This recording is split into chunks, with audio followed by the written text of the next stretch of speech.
तो बंधुगण जो मैंने कालिया योजनार केवाईसी वर्तमान सुधा कंप्लीट करना से गुरुत्वपूर्ण अपडेट जहाँकि कालिया योजनार टंका आसवा पूर्वर आपण मानक केवाईसी करने पड़ो। तो केवाईसी करने प्रथम कालिया पोर्टाल ओपन कलापर देखो कंप्लीट योर केवाईसी ऑप्शन को जिबे। तो एठारे आपण को आपणकर आधार कार्ड नंबर तो आपणकर आधार कार्ड नंबर एंटर कर सारापर आपण एठारे जो आई हेयर बाय ये ऑप्शन आप टिक करेंगे। तो देखंतु आपण यही भाव में आपणकर तापर एठी आपणकर आधार कार्ड नंबर एंटर करेंगे। तो आधार कार्ड नंबर एंटर कर सारापर आपण एठी वेरीफाई ऑप्शन ले क्लिक करेंगे। तो वेरीफाई ऑप्शन ले क्लिक कलापर आपण मोबाइल को ओटीपी आसीबो।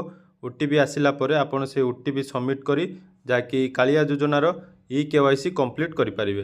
तेणु जो माने वर्तमान सुधा कालिया योजनार केवाईसी करना से जल्दी निजर केवाईसी कंप्लीट करंतु। खूब जल्दी कालिया योजनार टंका आपण मानकु